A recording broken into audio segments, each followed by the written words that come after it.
Testing 1 2 3. Testing. Sound check. 1 2 3 4 5. Sound check. 1 2 3 4 5.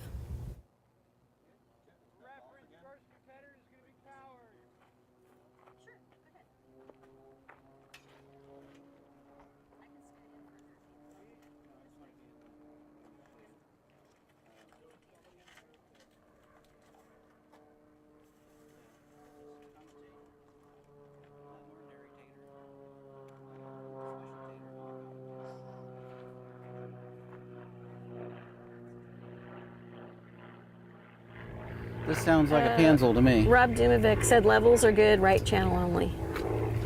Oh, is Rob going to be able to talk too? All right, so we're on, guys. So we're live. Are we live? We're talking to our public? We are, absolutely. So, okay. Well, greetings from Salina, Kansas in the 2023 U.S. National Aerobatic Contest. Yes. I'm Jeff Granger. And Jeff Granger, what do you do here? What do I do here? Well, I have a variety of roles. I've been a grading judge. I graded and judged the advanced category this morning. And I'm assistant medical director. I guess I'm the medical director since the medical director had a issue, wasn't able to attend. And I'm an alternate to the jury. The jury adjudicates protests from competitors. What else does it say on this thing? Yeah, what does it say on your name tag? On my name tag. I was assistant to the practice box monitor. So I guess I wear a variety of hats. All right, fantastic. Well, this is Lori Pinner, and I am the editor of Sport Aerobatics magazine, and I'm trying to help out here with the live stream today. So we'll see how that goes, Jeff. Okay. So we've got an aircraft in the air right now, doing what is known as the low lines. There are penalties for pilots who fly too low. If they fly very low, they can even be disqualified. However, the judges don't have any direct method of measuring their altitude. They don't have any recording barographs or telemetry of their altitude. We have to judge it visually. So the first or second competitor who's going into the competition box will go in and fly the perimeter of the box at the, well, Maverick would call it the hard deck. And that gives us a visual on that. Looks like he's flying through the box right now. He hasn't started his competition sequence yet, has he? So this is... I didn't see any wing wags or anything. No. There's a glider taken off. Yeah, we've got a glider taken off. So this category is going to be mixed sportsman, power, and glider.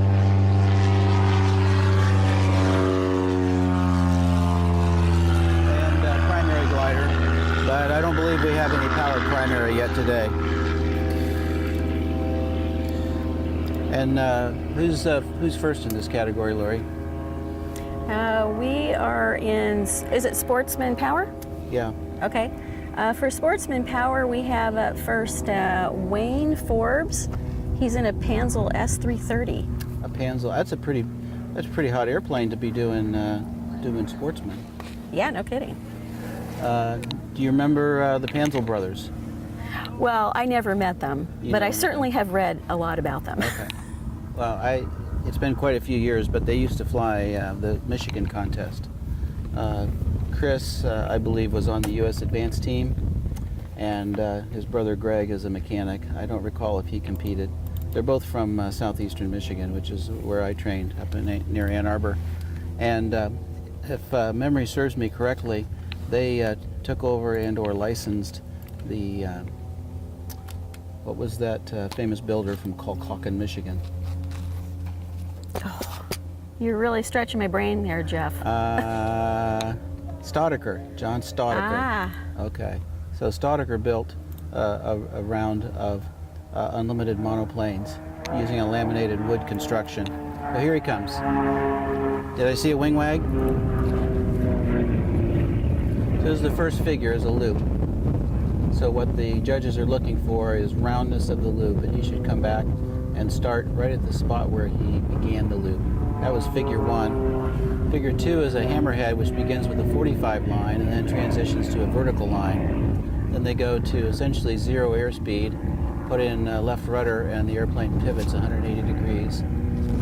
then there's no rolls or anything on the down line. Then he goes back downwind, all on the x-axis, and does a wedge. So that's a pull to vertical, and then a tip down to a 45 down line. Now, centered on this down line should be 2 points of a 4-point roll. So he pauses briefly on the knife edge, then goes out into the wind. Figure 4 is commonly known as the Immelman. It's a World War I era evasive maneuver, a half loop up with a roll off the top. Figure 5 is a slow roll. Looks fast, but it's a slow roll because it's not a snap roll. And then figure 6 is a 180 turn.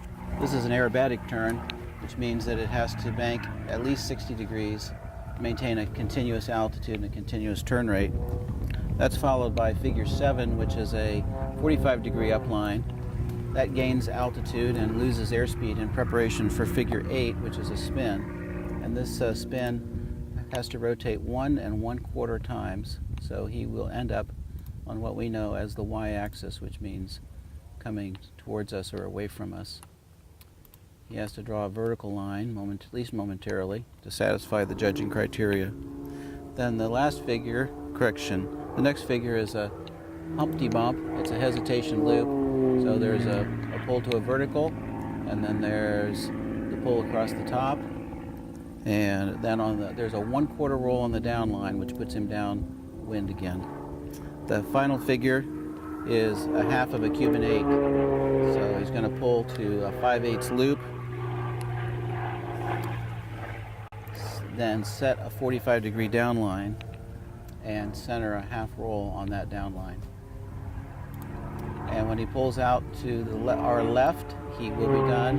He gives a wing wag to signal the completion of his sequence, and he exits to return and recover on runway 35.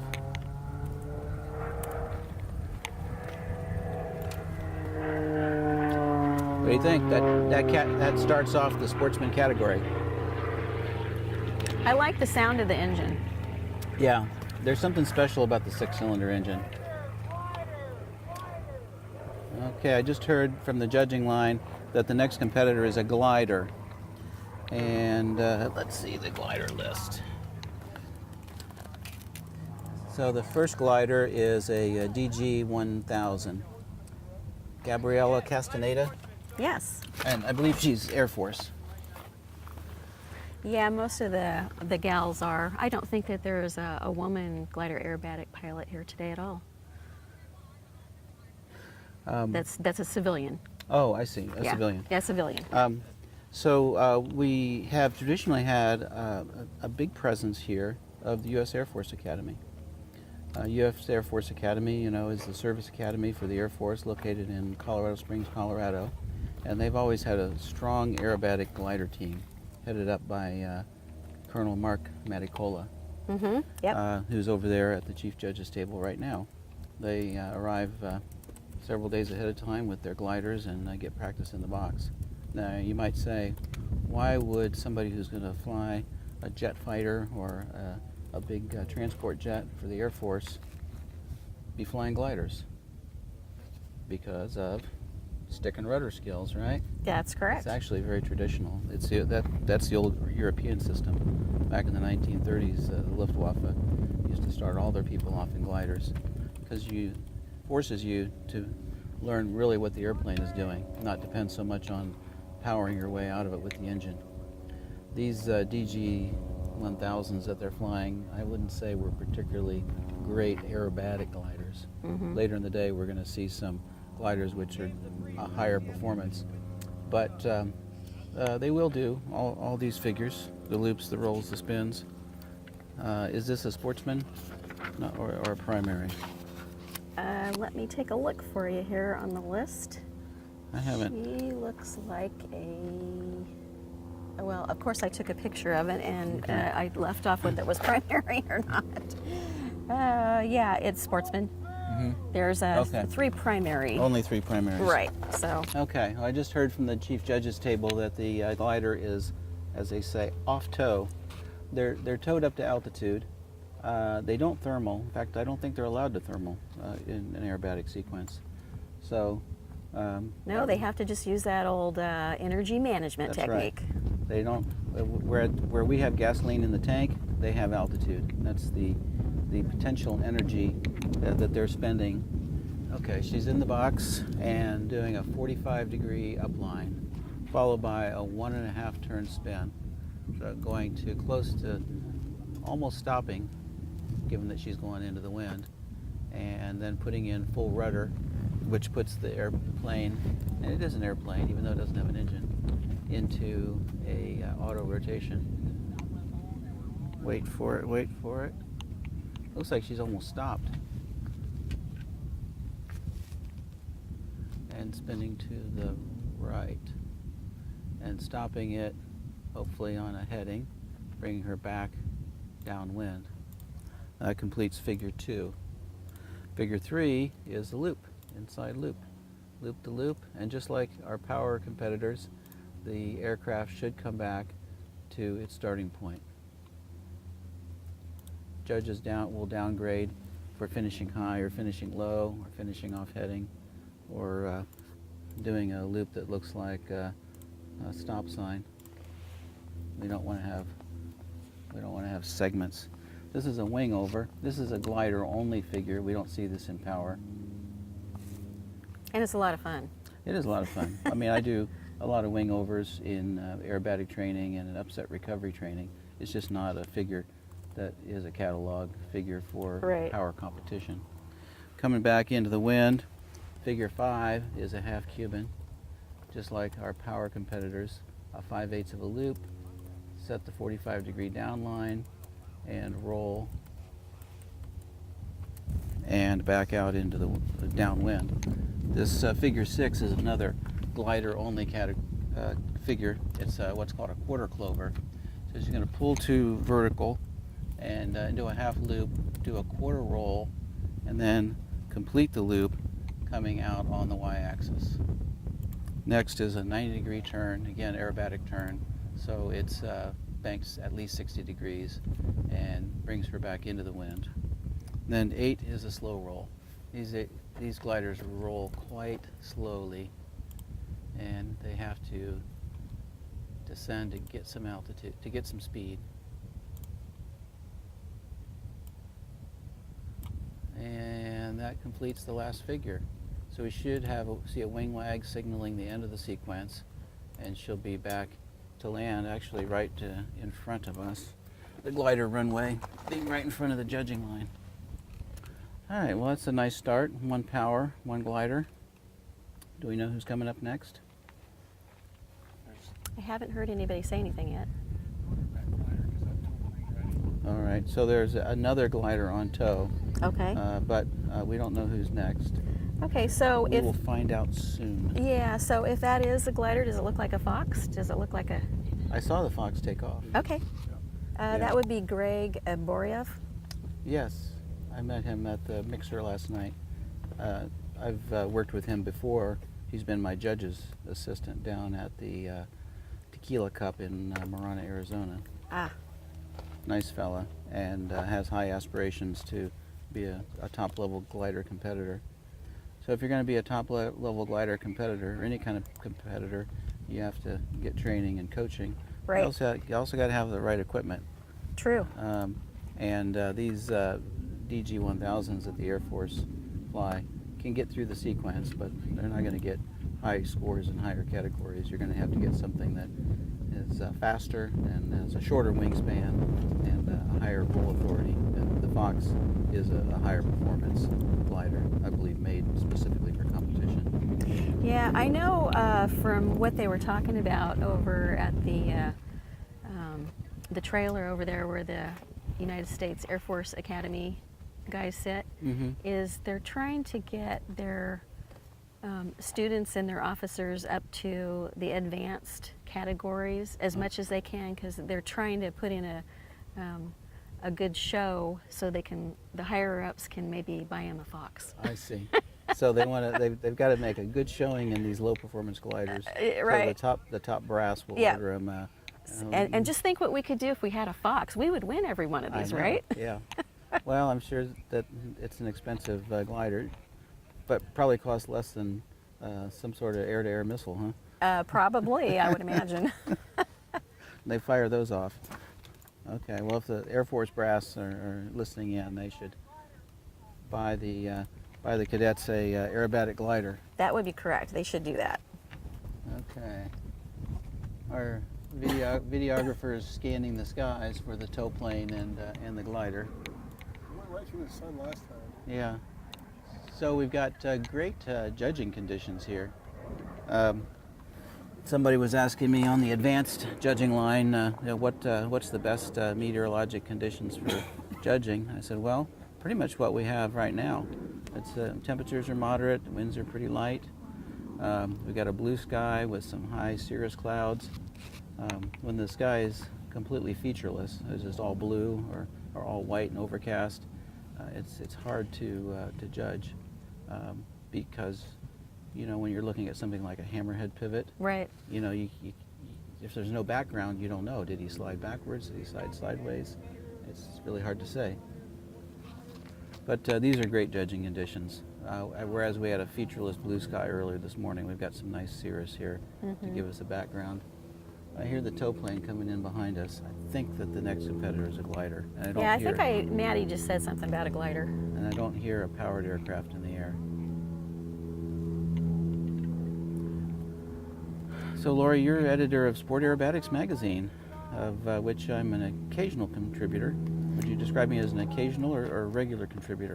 You're pretty regular. Okay, I've got a. Yeah, I love it whenever I get your little emails. Hey, I got an idea I've got an idea for an article. for an article. Yeah. So the article that I have in the current edition, which is September, October. Yes. September, October. Yep. Is on the Extra NG and the Gamebird GB1. All right, I heard Colonel Metacola say that we got a wing wag. So now we have to spot the gliders. The gliders are slender and they're almost entirely painted white, and they don't make any noise, which makes them a lot harder to spot than the powered aircraft, which are generally noisy and painted in bright and garish colors sometimes. So we're scanning the skies for the next glider, and this is another Sportsman glider, correct? Yes, it is. And it's Greg Borovic. Yep. Uh-huh. All right, well, it'll be interesting. I hope I'm saying his name correctly. Oh, here he is. Here he is. He's up there. He's snuck in. All right, so he just finished. He's in the loop right now. Dang, we missed the spin. I hope the judges didn't miss him. Okay, so figure 4, he'll be coming in for the wing over. So this is a pull up.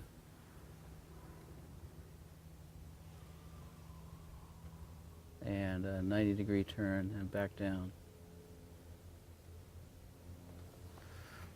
So that completes figure 4. Figure 5 is the half Cuban. So a 5/8 loop and set the line, 45 line, and a roll and out.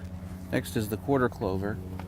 So the quarter roll has to be integrated into the first looping segment. And then he's out on the Y. And a 90-degree turn. And back into the wind, and the final figure is a slow roll. And watch how much faster I'm expecting him to roll than that DG-1000. And you be the judge. Did he maintain his altitude and his constant roll rate? Now, with the glider, how much can they be off of level? Because isn't there a variation for that with gliders? Yes, the lines between figures. Okay, gotcha. So in powered competition, every figure begins and ends on a level line, either upright or inverted, and they would be downgraded if they were descending or climbing between figures. The gliders are not. The gliders can have any, quote, reasonable line, close quote, between figures, either climbing or descending, as long as you don't vary the line. But within a figure like a roll, they're expected to continue on the same line. Okay. If they make a spiral or a helix, like a barrel roll, then we say they barreled the roll, and they're gonna downgrade that. Okay, I heard Maddie yell that we're having somebody in power come next. Okay, good. So we're gonna have a noisy, brightly colored airplane now. Yes. Sorry that we missed the first two figures of Greg's flight, but the canopy, I'll blame our shade canopy for getting in the way of seeing that aircraft when it came in. Yeah, but at least you have shade. Okay. Okay, if this is a power pilot, it looks like Morgan Katnick is coming in. And what's he And flying? that would be in the Extreme Decathlon. Extreme Decathlon. Yes. Okay, well, you've got some time in a decathlon, don't you? Yeah, I have a little bit. That's actually where I got my training. Did you get it from your husband, Gordon? A little bit, yeah. And then we have another instructor that gives aerobatic instruction as well. So I kind of traded off between them. Okay. All right, so here's a decathlon. This is an American Champion product from Wisconsin. I actually fly a American Champion Super Decathlon in our flight school. So he dove for speed, wagged his wings, he's ready to start, and this is an inside loop. So for the viewers, we want to see the aircraft start and stop at the same point and make a continuous circle, no flat spots, no segments, no pulling off heading. Okay, and that figure's done. Next is the hammerhead, but it starts with a 45 line, then transitions to a vertical line, then goes to 0 airspeed, pivots on the left wingtip. Watch, make sure that he doesn't roll onto his back or onto his belly, and then back down with the wind being from our left out of the north. And then the third figure is the wedge, which is like a Cuban 8, only it has flat sides. So pull to vertical, pitch down to a 45-degree down line, and then the roll should be a half roll. So he's wagging out. You think there's a little bit more wind up there I at think altitude so. rather than here on the ground with what we're experiencing? No doubt. Yeah. But 'Cause I that'll think get the you. usually the reason why they wag out is because they're confused or they feel like they botched a maneuver and maybe ended up on the wrong direction. You don't want to end up in the wrong direction Yeah. because all the figures are directional. Or they may not have hit their altitude gate either. Yes, that could happen. In I, this, I know that, you know, with the coaching from the collegiate teams, they're really watching that kind of thing. yeah, I think in this case he might have had a technical issue on figure 3 and is probably going to get recombobulated and come back in and start again on figure 4. Figure 4 is the Immelman, half loop up, half roll off the top, gains you speed, loses speed, gains altitude, and reverses direction. So look for a half loop up and a half roll off the top.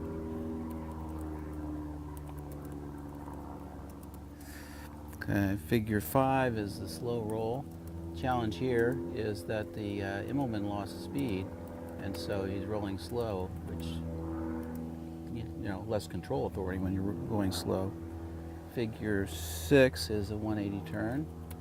The direction of the turn is at the pilot's discretion, though it has to bring him back into the wind. It can go right or left depending on your position in the box.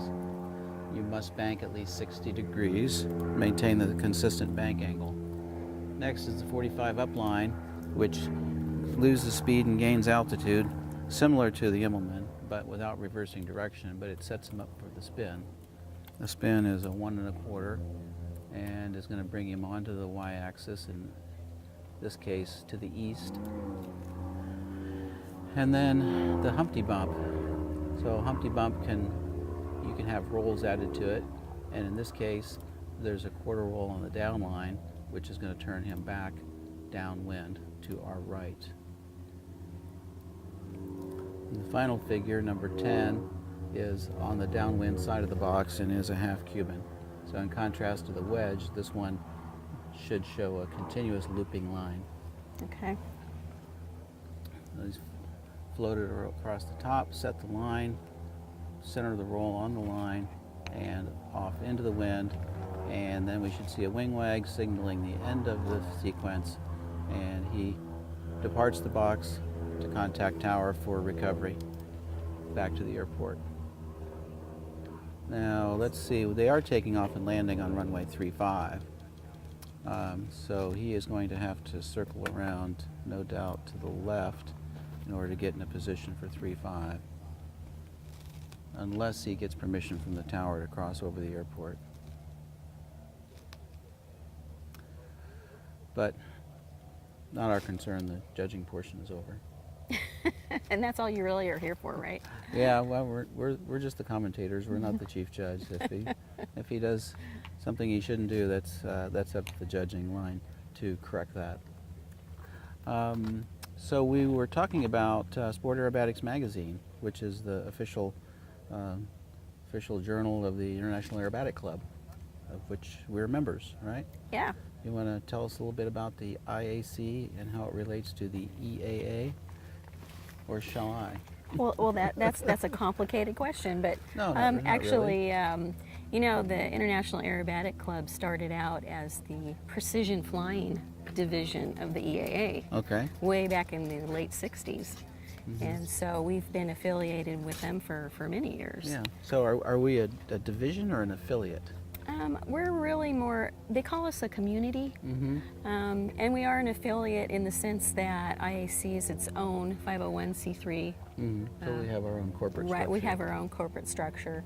But we interact with them very well. They do a lot of bookkeeping kind of duties for us, Mm-hmm. and we have a small staff.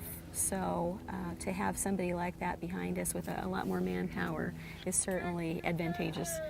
And we have a very good relationship with them. Okay, I just heard from the judges line. Next competitor is Power Sportsman. Okay.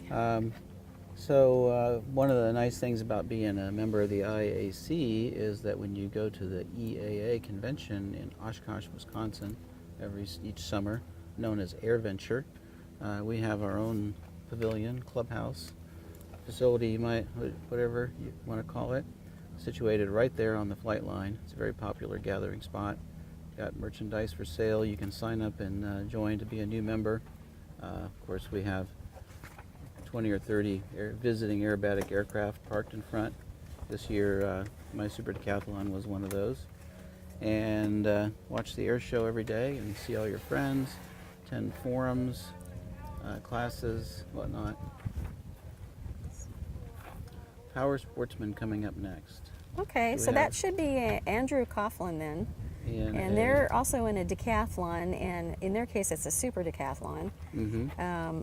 You know, Morgan, he was with the Metropolitan State University of Denver. Mm-hmm. And then Andrew now, who's coming in, is going to be one of the University of North Dakota team members. Okay, so the one we just saw was MSU. Yep. Uh-huh. One of Dagmar Kress's little ducklings. Yep. And this is University of North Dakota. So these are collegiate teams. Several colleges that are either aviation dedicated or have a heavily aviation oriented will have a collegiate team that comes. Metro State University in Denver, their coach and trainer is Dagmar Kress, and University of North Dakota is Michael Lentz. And I saw Michael fly earlier today in the advanced category. I think he did very well. He's a great resource. A couple of years ago when we needed an aerobatic instructor for our flight school in Utah, and we were searching through resumes, I saw a candidate that had trained at University of North Dakota. I immediately picked up the phone and called Michael. He said, hire him. And that was all I needed to know. We did of course, do the interview process, but and our due diligence, but Michael's recommendation was enough for me. Yeah. All right, do I hear aircraft coming into the box? I hear him, I don't see him.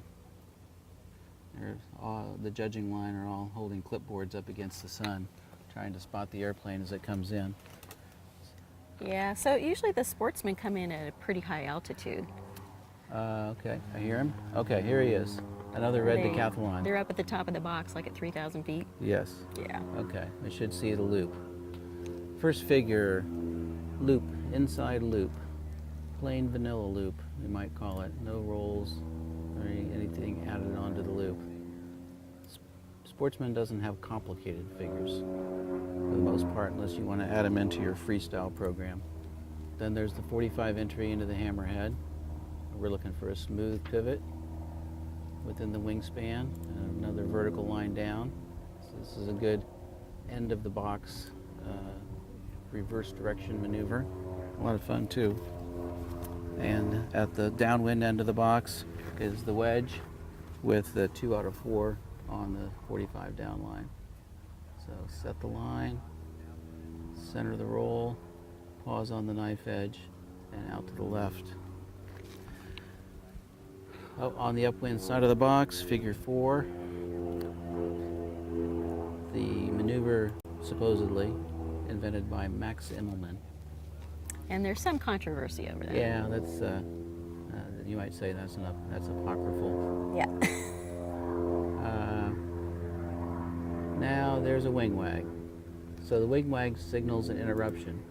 So competitors do get a penalty for an interruption, but the penalties are not severe in the lower categories.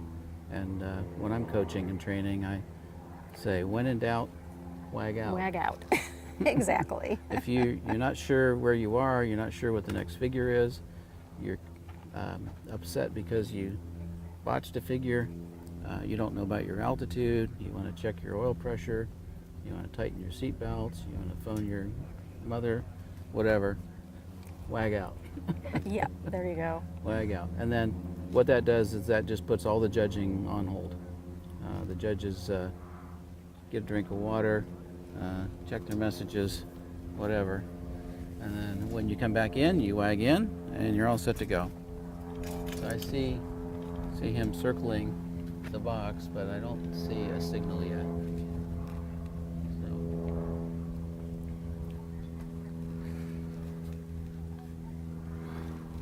So if you something happened you don't understand and it puts your hair on fire, just pull the fire extinguisher handle on your helmet, put the fire out, and come back and try it again.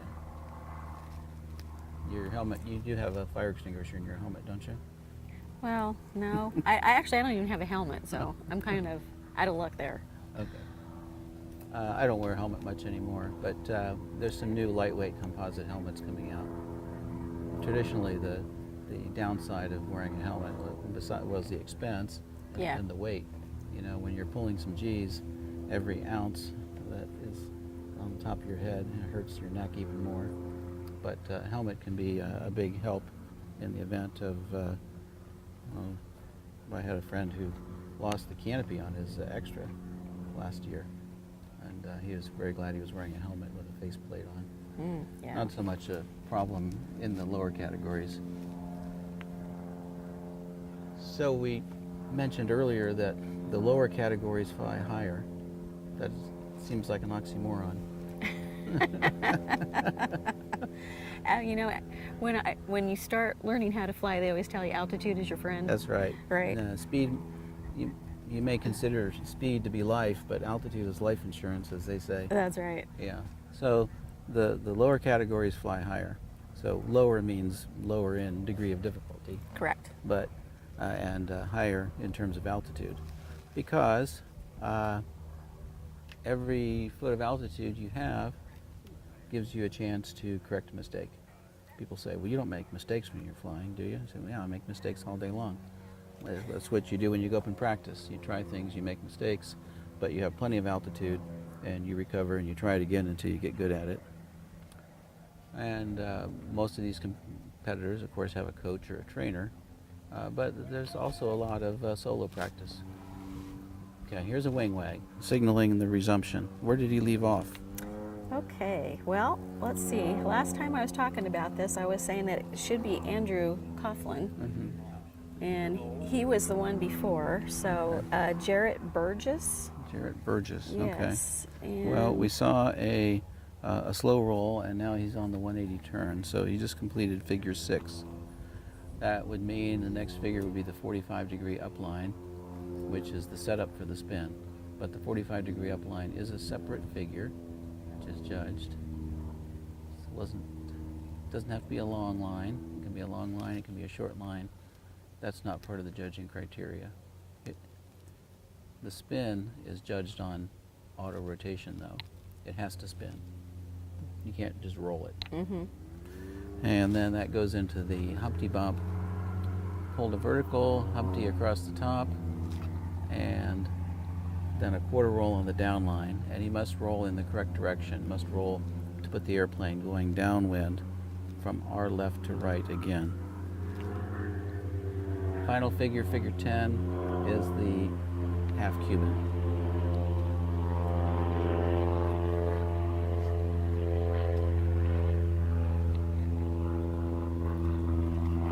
Line and a slow half of a slow roll and out to the left, and then we should see a wing wag signaling the end of the sequence. Very nice. So why do they call it a Cuban? Does it look like a Cuban sandwich or a Cuban cigar? Well, if you do it the way that I fly it, yes.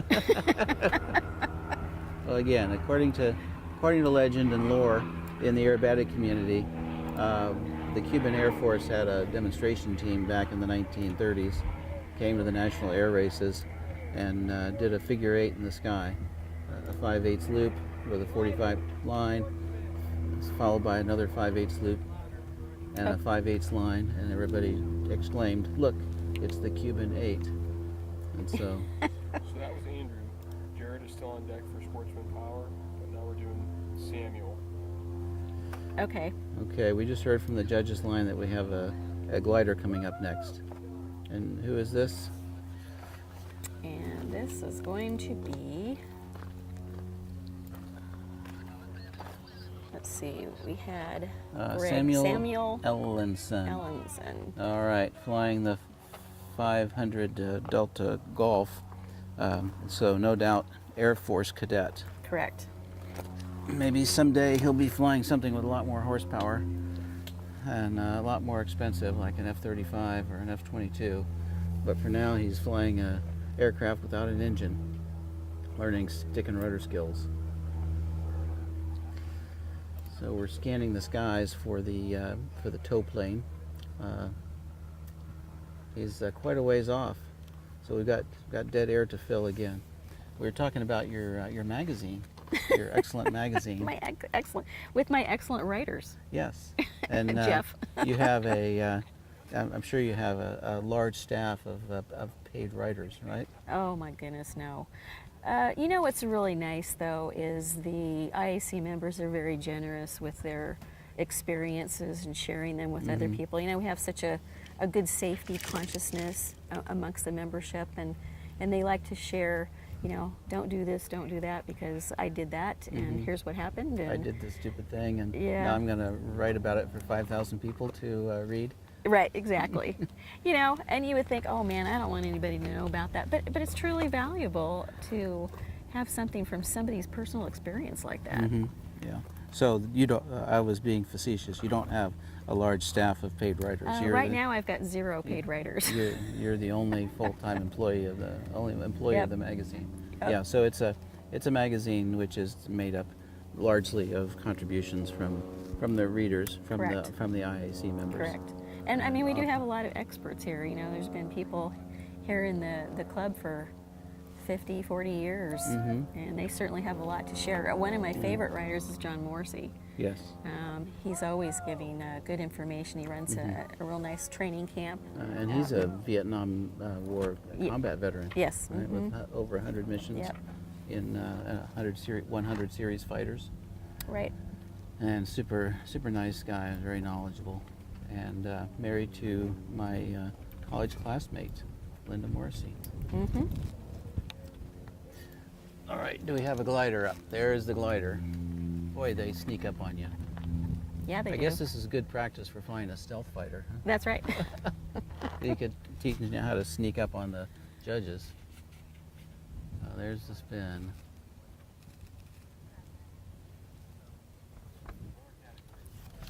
So that program began with a 45-degree upline and a 1.5 turn spin. Goes right into the loop. so quiet and hard to spot against a featureless blue sky, which is what we've got overhead right now. Now going into the wing over. So pull up and lighter Sportsman. Oh, I've lost sight of him now. Coming back this way. What's your next figure? Next figure on the upwind side of the box is a half Cuban. So he's crossing the box at a consistent but reasonable line, as we discussed before. They don't have to make a level line, they can make a consistent descending line because they need that to gain their speed. 5/8 of a loop, and set the down line. In this case it's a 30-degree line. And then across the box for the quarter clover. So a pull up and a quarter roll while on the first half of the loop, and then wings level and finish the loop coming across on the y-axis. The y-axis being to and fro in front of us, away from us, towards us. Then the 90-degree turn. Then the last figure should be right front and center, be a slow roll. And these. So how many DGs degrees of bank do they have to have on that the 90-degree turn? They should be banked at least 60 degrees. Okay, even in the gliders. Yeah, I believe so. Okay. It's the 45 lines that only need to be 30 degrees. Okay. In the lower categories for the gliders. You know, the funny thing about aerobatic flight, when people first start doing aerobatics, is they say, well, I take all the things that I learned before and turn them upside down. You know, when you're in your private pilot training, they say don't pitch up and down or down more than 30 degrees. Mm-hmm. When you do an aerobatic figure, you're going to be pitching 45 degrees, and they say don't bank more than 60 degrees. But to do an aerobatic turn, you must bank more than 60 Correct. degrees. Correct. It's like a bizarro world where everything's reversed. And when you're in your private pilot training, they say make everything nice and smooth. Don't do any abrupt maneuvers. Right. Not necessary for normal flight. But in aerobatic flight, we do make crisp, relatively abrupt maneuvers. So I hear the chief judge saying the next competitor is Power Sportsman. Power Sportsman. So that one is Jared Burgess. Jared Burgess in a Decathlon. And that would be correct. I think after we saw that little appetizer with the Panzel, are all the rest of them in Decathlons of some sort or another? Let's see. Let me take a look here. I can't read upside down, so I'm going to go to my computer. Mm-hmm. Okay, well, we've got American Champion. No, we have an extra 200 coming in. Number 6. We've got a Stoudeker and a Vans and a Pitts. Okay. Well, we already talked about a little bit about the history of the Panzel. So the Stoudeker and the Panzel are going to look pretty much the same because they're both basically John Stoudeker's design, either built by Stoudeker himself or the Panzel brothers. The Extra 200, though, is a factory-built airplane built by Walter Extra and his sons in Dinslaken, Germany. I had an Extra 200. Okay, here he comes. And what is this? This is a Decathlon. Yeah, Jared Burgess is flying a Decathlon. All right. So up he goes on figure 1, the inside loop. It's an inside loop. Are there outside loops? Yes, of course. Can talk about that later. Not at this stage of the game for Sportsman. I don't think you're going to fly those in a Decathlon. Yeah, I think it's too many negative G's. Okay, 45-degree entry into the hammerhead. 0 airspeed, pivot. The pressure on the tail comes from the airplane's engine slipstream. And back downwind to figure 3, which is a wedge, a hesitation Cuban with 2 points of a 4-point roll on the 45-degree down line, so pausing momentarily on the knife edge. And then out to the left, level for figure 4, the Immelman, a half loop up with a half roll, with a roll off the top, half roll off the top. Now he's kind of slow, but you should have enough control authority to do a slow roll. Speeding up a little bit. Is that a wing wag? Yeah, it is. I think I saw a wing wag signaling an interruption. So why a wing wag? It looks like he had plenty of altitude. Maybe he didn't have the speed.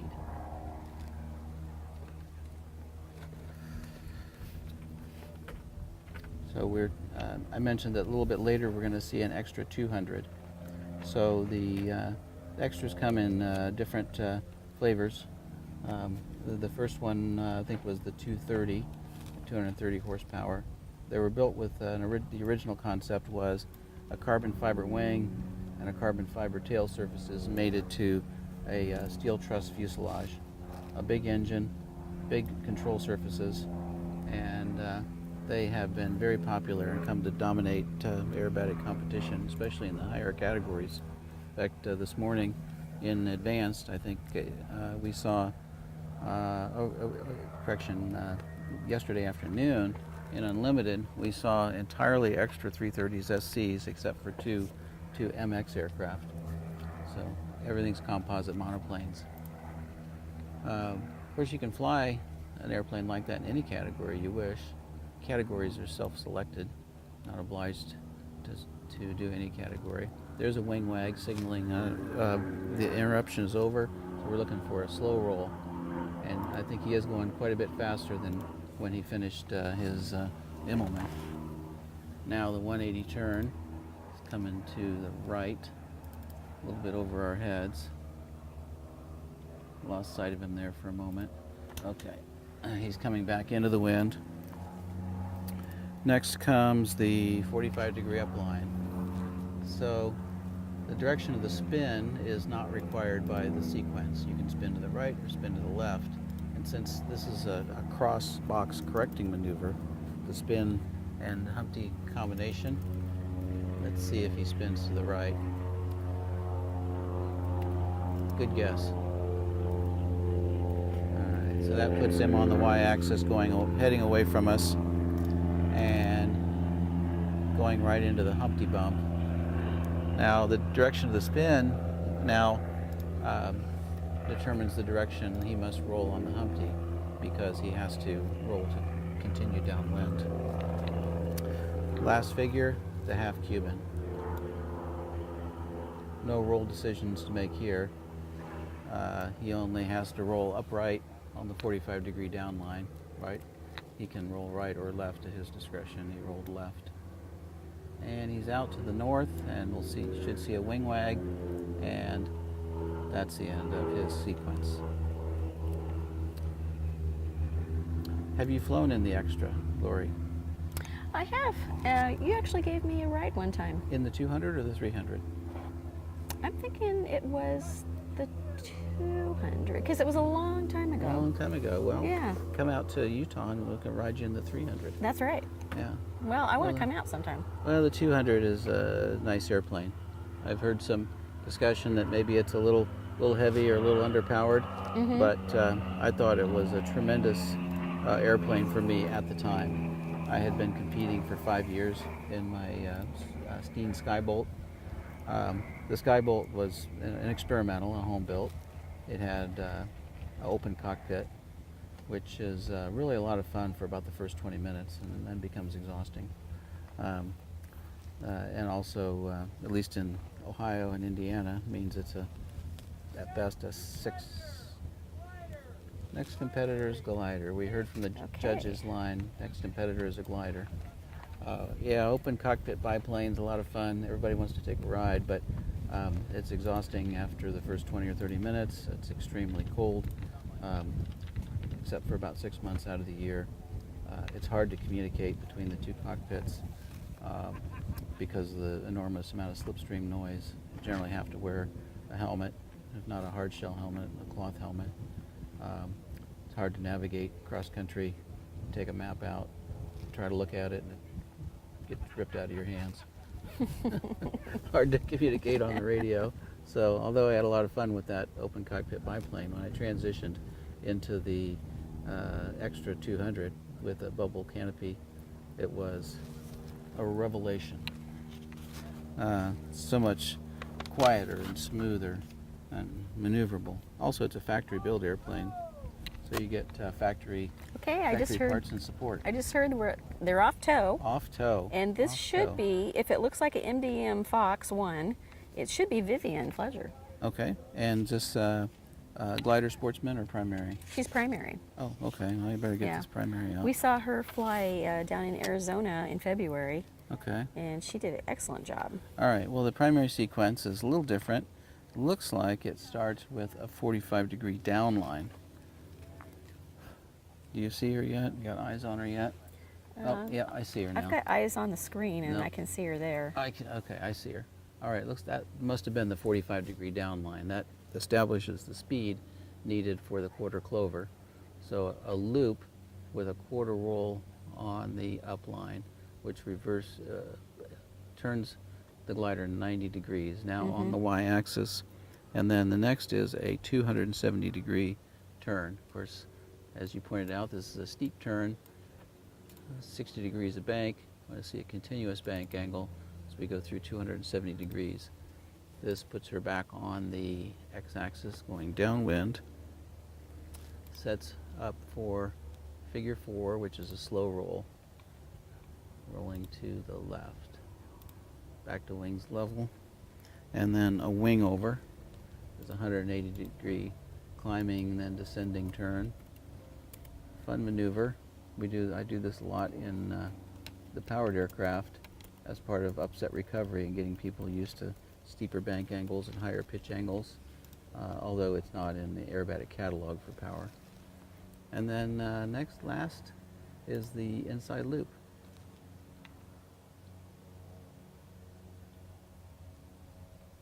Now you're a glider pilot, right? Yeah, I do glider and power. Glider Both. and power. Yep. And you do aerobatics in the glider? I have not. You have not. No, I've only done aerobatics in the power with the Decathlon. So I never got into the gliders that much, and I always felt a little bit apprehensive about judging gliders. You know, they're quiet and mysterious. They're harder to see. They do different figures than we do in power. But year before last, I went down to Estrella, Arizona, and judged an all glider contest. And like anything else, you concentrate on something and you get more familiar with it, more confident with it. Absolutely. But one of the best parts is, as a reward for volunteering for that contest, I got an aerobatic glider ride. Oh, nice. And I think it was with our contest director. Shad probably took you up, huh? Yeah, Chad Colson. Kind of strange, you know, no engine out front. It was very quiet. It's very quiet, just whistling along. And but it was a lot of fun. It was over. Okay, next competitor, Power Sportsman. All right. Yeah, I thought it was very instructive. It gave me a new appreciation and respect for what the glider pilots go through. Ryan. Next competitor, Power Sportsman, and who's that? Ryan Sander. In what aircraft? An extreme. Extreme Decathlon.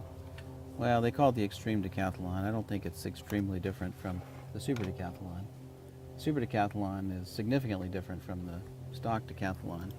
So the Super Decathlon that I have, I purchased with a partner, a co-owner, last July from Greg Kuntz down in Asheville, Alabama.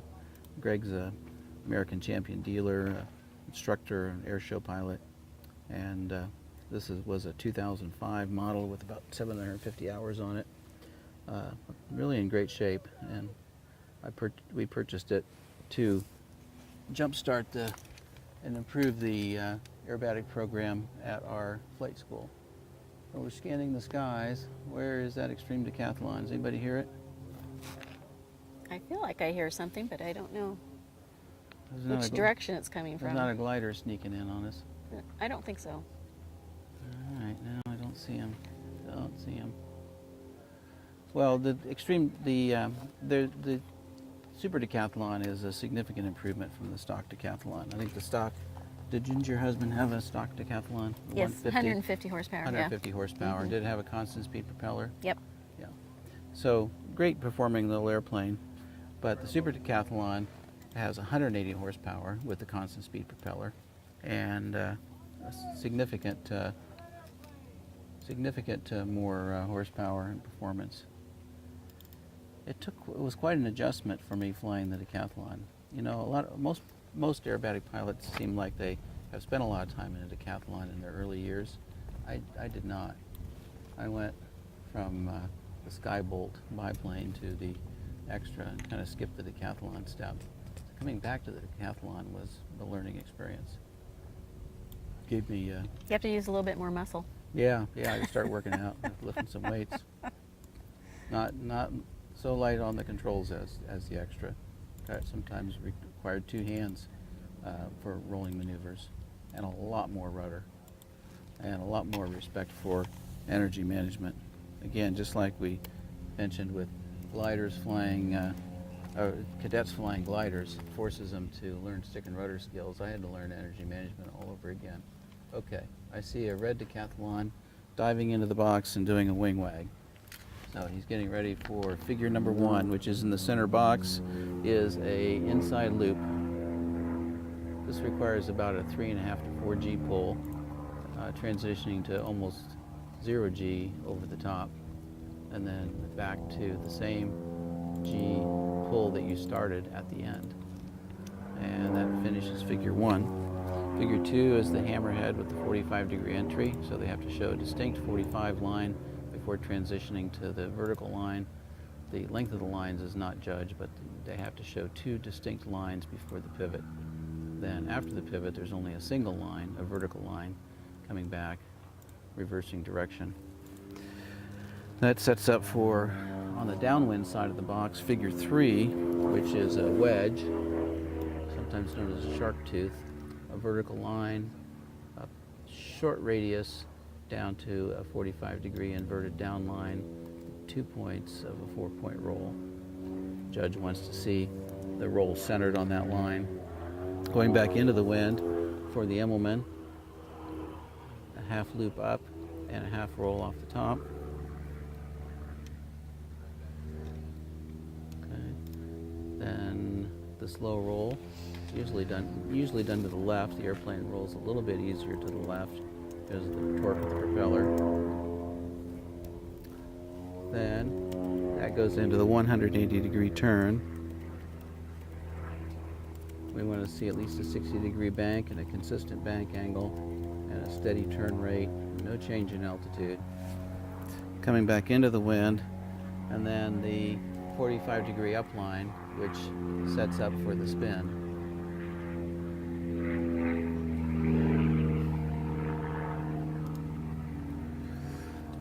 All right, power's coming out, rudder's going in, and spin. Puts him on the y-axis. Okay, then a pull to vertical for the Humpty Bump. And a pull across the top. And now he must turn the correct direction to take him downwind to our right. 10th and final figure is the Cuban 8, a half Cuban. You'd have to do 2 of these to make it a full Cuban 8. Satisfy the Cubans.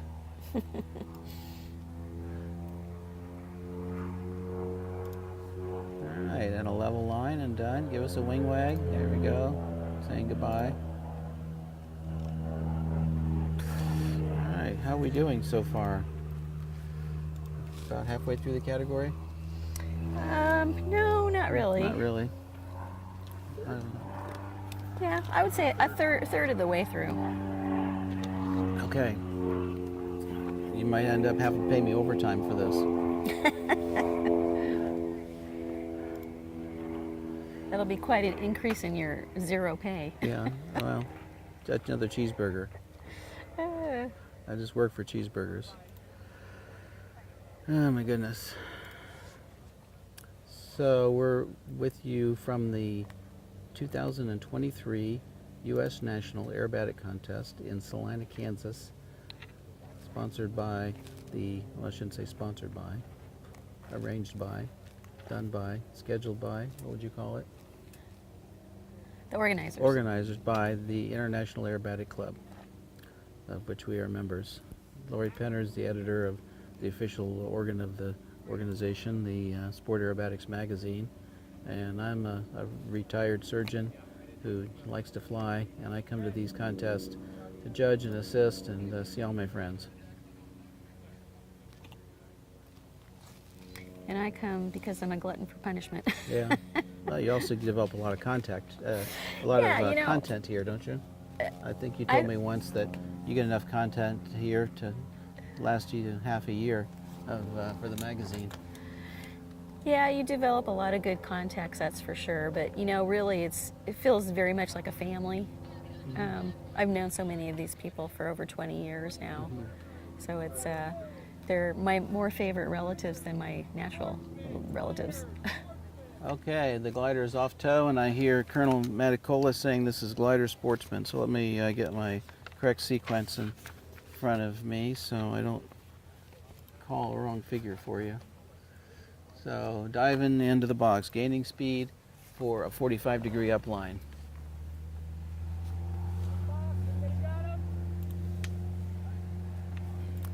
Capping off and drawing a short line before the spin. This is a 1.5 turn spin. So one complete revolution, another half revolution, and then a vertical line down to exit the opposite direction. Bang, there it is. The judges want to see him stop right on the heading. Now, you can see he's making a steady slight descent between figures to get his speed up for the loop. Is that a fox? No, I don't think so. I think Okay. that looks like a GG. Oh, okay. Well, then that should be Jack Castens. Another cadet? Yep. Uh-huh. Okay, here's the wing over.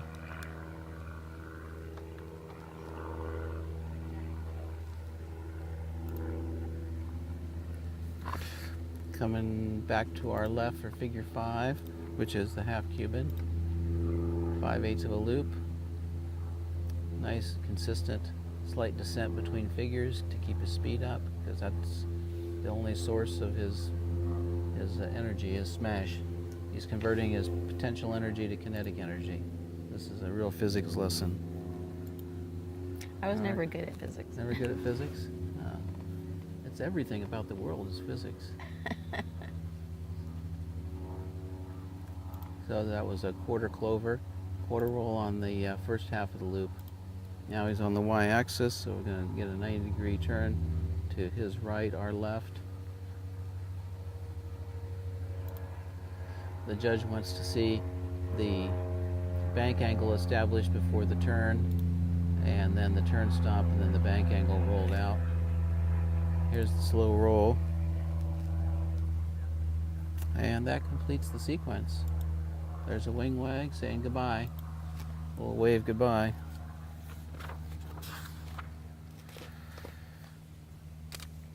Yeah, so a lot of these guys in both the primary and the Sportsman are all involved with the IAC Collegiate program. And they're all in a race for first. They get some awards every year for this. They have to have at least 3 team members be in the top placements for the team awards. And then, of course, there's an individual award as well. Okay. So even though they're at a U.S. Service Academy, they can be part of the collegiate program. That's correct. Because I guess it's a college. Yep. It's run by the military. It but is it's a run by the college. military. So they come out of the Air Force Academy with a 4-year college degree in something, I assume, engineering or sciences, and they can be part of the collegiate program. What the other big powers in the collegiate program are University of North Dakota with Michael Lentz, and Metro State University, and Dagmar Kress. Can you think of any others? We had an add-on there in Georgia, and I apologize because I don't remember the name of it, so I'm going to look it up real quick. Okay, so we got a Power Sportsman coming in next, and that would be, let's see, that might be Christopher Rudd in the Extra 200L.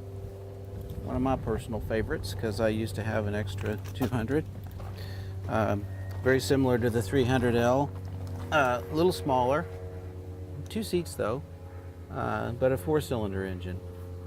The Extra 300 has the Lycoming AEIO 540, which is 300 horsepower or so, whereas the 200 has got the same engine like we'd have in our Decathlon or Piper Archer, you know, IO 380, 360 rather. Constant speed prop, usually composite. Here he comes, center box. Center box and side loop. Now that's definitely a different appearance and presentation than the fabric covered Super Decathlon, isn't it? Absolutely. It's got a great sound to it too. I told you I really like extras, didn't I? All right, there's the 45 Yeah, I think I degree know how you feel about entry that. into the hammerhead. And so you can see he's going to draw a much longer vertical line than the Super D. Not that that's a judging criteria, but it's pleasing to the eye. Coming back to our right for the wedge. So this would be a pull to vertical. Judge wants to see a nice see the airplane set a nice vertical line and not vary the line. Then a tip forward to a 45 degree down line. This airplane has big ailerons, so it can make a nice crisp roll. And out to our left. Then the Immelman, half loop up, half roll off the top. Done. Slow roll, which you can do fast if you want, but there's a wing wag. So he's wagging out to reposition for his slow roll. Never criticize a man for wagging out. It's always safer to take a break if you're not sure yourself. Absolutely. It's just like you can go around if your landing isn't looking quite right either. That's right. I love that song. You ever hear the Go Around song? No. Oh, we have to Are play you? that. You're not going to sing for me, are you? No. Okay. Well, I don't know if I want to inflict that upon our listeners. But the chorus is, you can always go around. You can always go around. If it don't look right, come down. Don't wait, how's it go? Don't wait until you're maybe sideways, sliding upside down. You can always Go around. Yeah, well, unless your engine is out, or unless you're in a glider. A go around referring to the idea of rejecting a landing because it doesn't look right. The analogous to what Chris is doing right now by wagging out and repositioning for his slow roll. Yeah, that's good. I should make a point that the slow roll can be done fast, which naturally raises the question, why is it called a slow roll? Well, because it's not a snap roll or a flick roll. A snap roll is done with the rudder. The slow roll is done primarily with the ailerons. Wow, that was fast. You blink and you miss it. Yeah. All right, so he's doing his 180 turn and wings level, coming back for figure 7, which is the 45 degree up line, and a cap off. And you should hear the engine RPM decrease as the throttle's pulled back for the spin and goes into a spin and stop at 1 1/4 out on the y-axis, and then a pull to vertical for the Humpty bump, and this is an all positive Humpty bump. A pull, then a pull, then a pull. They can be done with pulls, with pushes. Out to our right, and then one more, the half Cuban. Half Cubans can be done with different types of rolls, as we saw with the wedge, which has a 2 out of 4. In the upper categories, you'll see multiple roll combinations sometimes on these 45 lines. In this case, it's just a simple half roll.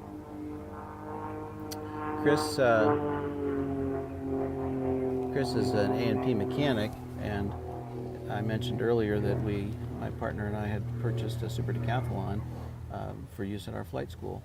Chris did an annual inspection for us Oh, nice. at the time as a pre-purchase. He's based in northern Florida and drove up to Greg Kuntz's place in Alabama to do that inspection for us. Very good. Very talented mechanic. You know, I said I had forgotten the other collegiate team that was part of the collegiate program this year, and it's Middle Georgia State University. Middle Georgia State. Uh-huh. So Yeah. Chapter 3 down in Georgia has really been working with their students a lot. Yes, is that to bring them Bear, along. the Bear Creek bunch? Yeah, the Marty- Bear Creek bunch. Marty Flournoy and those guys? Yep. Mm-hmm. And That band of rascals, huh? Yep. They hold little training camps for them, and right now their school doesn't have an aerobatic aircraft, so they're using their own airplanes to help those members of that team train. That's wonderful. Yeah, it's great. Well, there's no doubt that having access to an aircraft is one of the primary obstacles to people getting into sport. It's not unusual for somebody to come to a contest, get excited about seeing the sequences, and maybe take a ride or a lesson or two, and then they say, well, where do I go next? Well, you have to buy an aircraft. Well, it's a big obstacle, big economic obstacle.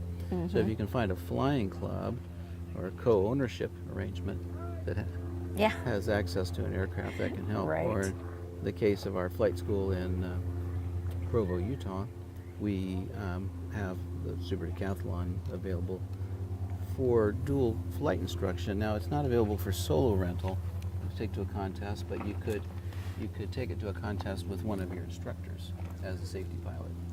Safety pilots are allowed in competition, and it's primarily for people who don't have access to their own airplane for solo flight, or perhaps you have medical certification issue, or even a student pilot. A student pilot can actually compete.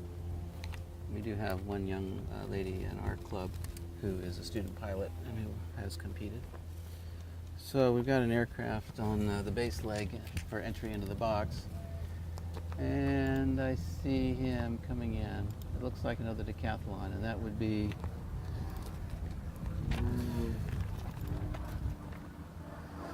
after Chris, Jonathan DeLone. Yeah, it looks like Jonathan. Again, a decathlon, of course, but They're ubiquitous. the super. The ubiquitous Super Decathlon. Yes. That completes the loop, figure 1. Now there's the 45-degree entry into the hammerhead. Looking for a pivot, 180 degrees, about the yaw axis. Now coming back downwind, setting up for the wedge.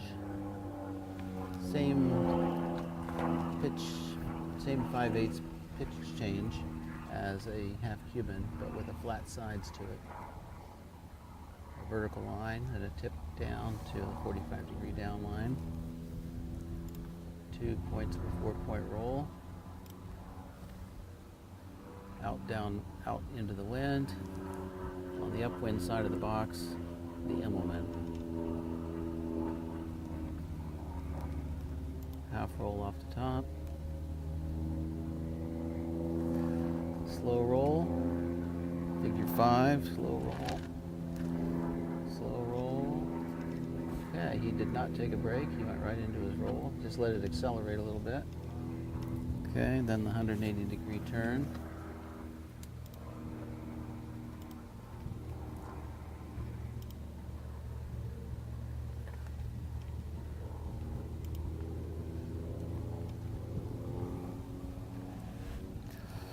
Coming into figure 7, the 45-degree up line. Gain some altitude and lose some speed. Preparation for the spin.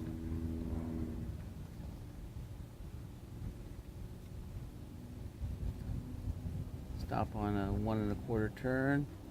Come towards us on the y-axis. Then pull to vertical. empty across the top.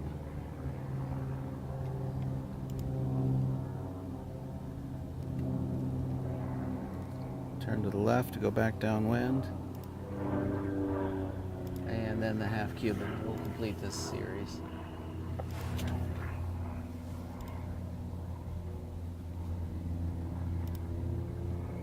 Half roll and out into the wind.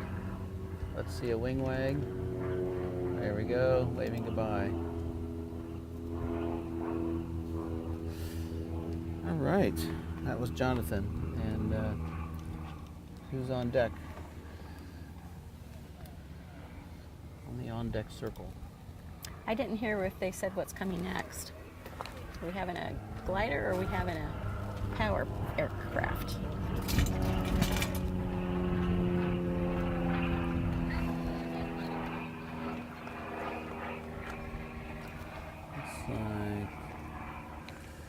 Looks like if it's a glider, it's going to be a primary, Brandon Humphreys, and if it's power, it's going to be Kelly Fawcett in a Staudiker S300XR. So the Staudikers are built similar to the extras, except they have a laminated wood wing. Mm-hmm. Okay, well, I hear from the judges line next is a glider primary. So not a lengthy sequence, but still it's an aerobatic sequence. So if somebody gets into the aerobatic competition, Lori, are they obliged to start in the primary category? No, you can start in any category that you have the expertise to compete in. Yeah, we have a first-time nationals competitor here from China who's in a Sukhoi 26 competing in advanced. That's where he was comfortable starting. That's his prerogative. What his background was military, or? Yes. Yeah. I'm glad you asked me that, because do you remember our friend Benson, who used to come to the contest? Uh-huh. Okay, from Hong Kong. This competitor, his name's Kong Yan, he's from mainland China, was introduced to me by Benson. He had finished a 20-year career in the Chinese military, flying transport aircraft and instructing. Wanted to come to the U.S. and get into aerobatics, possibly one day become a paid air show performer. Unfortunately, he wasn't able to come to our flight school in Utah. We're not a what's called a Part 141 program that would allow us to apply for a visa for him. But he did find a flight school in Florida that took him, and he got his private pilot IFR rating. So now he has U.S. civil pilot certificates. Oh, does anybody see that aircraft yet? I do not. Now he's flying a Russian-built Sukhoi 26, actually being coached by Sergei Boryak, the famous Russian former competitor and aerobatic coach. Did I see him here? Sergei? Yeah, oh yes, he's here. Okay, I thought I did. He's coaching several competitors, including that young Russian woman, Google engineer, who flies the extra 300S. Yeah, Katerina. Yes. All right, we're searching the sky because we don't want to miss the glider, which we did. Dang it. Looks like she's through the quarter clover. Boy, they sneak up on you, don't they? Yeah, they're like a cat. They need a bell on them, right? Uh-huh. During the last set of flights that I judged, the chief judge has a whistle. And when the aircraft comes into the box, she blows the whistle, gets everyone's attention. All right, going into figure 4, the slow roll. Descending line for speed.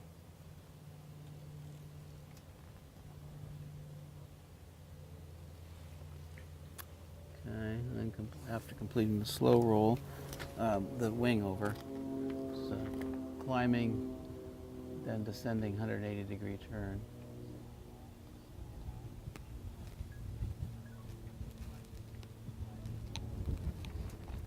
Okay, the descent from this figure then provides the speed for the loop.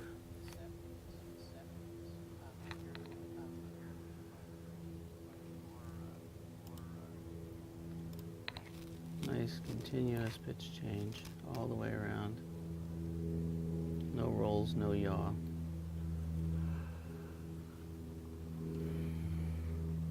Well, that was good. That was fine. Too bad we can't see more. I'm always a little bit disappointed by primary sequences. They seem like they're over too soon. Well, and you know, the gliders, I mean, they're just so graceful. It's just fun watching them just for that factor. Yeah. Just wish they made some noise. Yeah. I can't. They sneak up on me. That's okay. We don't always have to make noise. All right. So, Lori, will your husband Gordon be here during this week? No, he's not here. Oh, dang. Somebody's got to make the bacon. He's out Yep. on the line. So I was looking back again at the Collegiate program because I was kind of curious as to, you know, do we have some kind of little rivalry here that's quite close, or what the situation is. We're hearing the chief judge saying something here, so we're trying to determine if he's saying somebody's coming in, or... Oh, it wasn't a name. He was saying the blue sheet. Okay. The blue sheet. All All right. right. So I think that's the Staudiker. So this is a pretty powerful aircraft for Sportsman, but let's see. I'll move forward a little bit here. Has he got a ways to come in? Well, I hear him. I hear him, but I don't see him. Anyway, what I was going to tell you about the Collegiate program is that one of the guys from University of North Dakota, Devin Graves, was telling me yesterday that they're in the lead right now. And they're hoping that while they're here, they'll stay in the lead. You know, because things can change very rapidly Very between quickly. each contest. Yeah. They're Especially given the high number of flights they're going to be doing here. Yeah, they're ahead at 87%, and the Metropolitan State University of Denver is right behind them at 83.24%. So they're relatively close. All right, so I see the Staudiker on the base leg into the box. So the box is to her, is it her or him? To the pilot's right, and they will dive into the box, gaining speed, giving a nice wing wag, and then we're looking for a loop in the center box.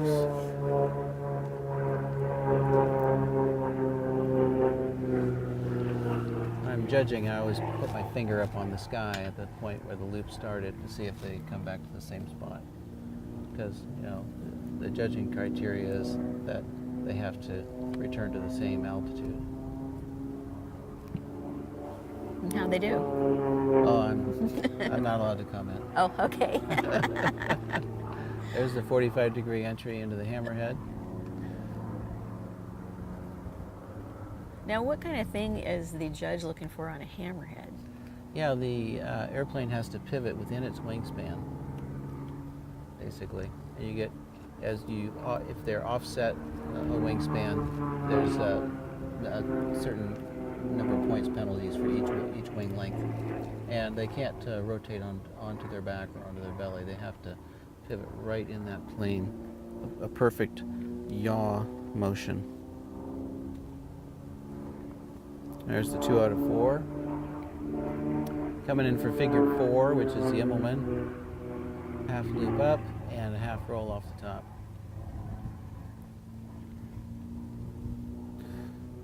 Figure 5 is the slow roll. Was that a wing wag or a roll? That's hard to say. It must have been the roll. It's a Happened roll. so fast. Yeah, I can see it here on the screen. Okay. There's a little bit of a time delay. So. I see. Now the 45-degree upline. Well, you know, a lot of competitors were taking a break between figures 4 and 5. And this airplane rolls so fast that it's hard to tell what it did sometimes. That was the spin.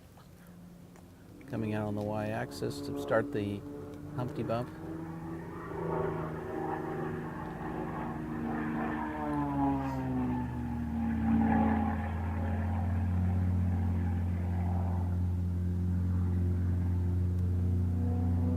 Quarter roll to take him downwind. Now the half Cuban.